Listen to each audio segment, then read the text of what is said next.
ધ્યાનથી સાંભળો આ મેસેજને। આ વિડીયોનો તમારા સામે આવવું કોઈ સહયોગ નથી, કારણ કે સમય સમય પર તમે તમારા રસ્તામાં આવતી દરેક અડચણો પર કાબૂ મેળવ્યો છે। તમારા મનમાં ધનવાન અને સફળ બનવાની ઈચ્છા છે, પરંતુ તમારા જીવનમાં તમે ત્યાં નથી જ્યાં તમારે હોવું જોઈએ।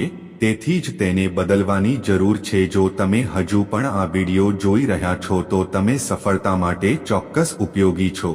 સાવન મહિનામાં આ 3 શાકભાજી અવશ્ય ખાઓ, સ્વાસ્થ્ય માટે બને છે અમૃત। નમસ્કાર મિત્રો, રાધે રાધે, જય શ્રી કૃષ્ણ, હર હર મહાદેવ। તમારું સ્વાગત છે। જો તમે આ ચેનલ પર નવા છો તો સૌપ્રથમ ચેનલને અવશ્ય સબસ્ક્રાઇબ કરો। મિત્રો, ભગવાન શંકરને સમર્પિત સાવન માસ શરૂ થવાનો છે અને આખા મહિનામાં લોકો પૂજાપાઠ કરે છે અને સાથે સાથે આ મહિનામાં ભક્તો પણ ઉપવાસ કરે છે। વાસ્તવમાં સાવનનો મહિનો પણ પોતાની સાથે ચોમાસું લઈને આવે છે, જે સ્વાસ્થ્યને અનેક રીતે નુકસાન પહોંચાડી શકે છે।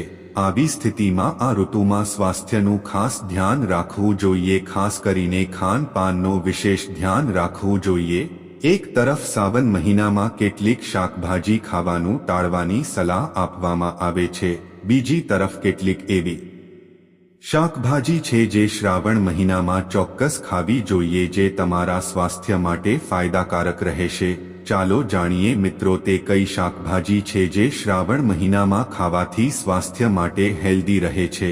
મિત્રો, સાવન માસમાં અરબી ખાવાની સલાહ આપવામાં આવે છે। તે શરીરને કુદરતી લુબ્રિકેશન પ્રદાન કરે છે, જે આ મહિનામાં હાડકાને મજબૂત કરવા અને ત્વચાને સ્વસ્થ અને મુલાયમ બનાવવા માટે ખૂબ જ મદદરૂપ સાબિત થાય છે। નંબર 2, આયુર્વેદ અનુસાર જલ્દી પસંદ થવા વાળો ખોરાક દૂધી અને તોર્ય ખાવાની સલાહ આપવામાં આવે છે। વાસ્તવમાં દૂધી, ટામેટા જેવા શાકભાજી સ્વાસ્થ્ય માટે જ સારા નથી, પરંતુ તે શરીરને અન્ય ઘણા ફાયદા પણ પ્રદાન કરે છે। તેથી આ શાકભાજીને સાવન મહિનામાં ખાવાની સલાહ આપવામાં આવે છે।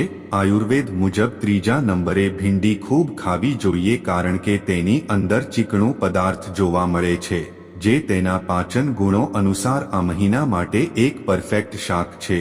ચાલો મિત્રો, હવે જાણીએ કે શ્રાવણ મહિનામાં શું ન ખાવું જોઈએ। નંબર 1, શ્રાવણ મહિનામાં દહીં ન ખાવું જોઈએ।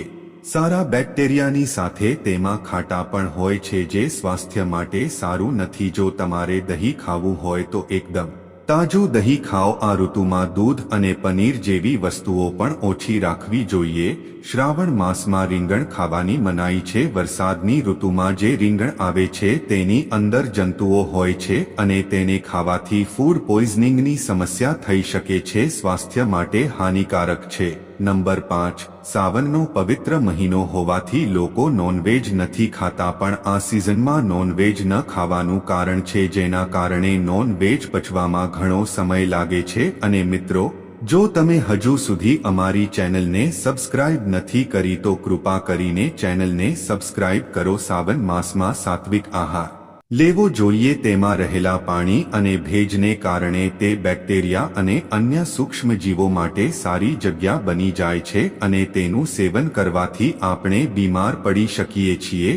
જેમ કે ક્રુસિફેરસ પરિવારમાંથી આવતી શાકભાજીઓનું સેવન કરવાથી સુધારો થઈ શકે છે। આપણા સ્વાસ્થ્યને ઘણા પ્રકારના ફાયદા છે, પરંતુ આ શાકભાજીના ફૂલોમાં નાના નાના જીવજંતુઓ હોય છે, જેને તમે શાકભાજી તરીકે પકાવીને ખાવાથી બચી શકો છો।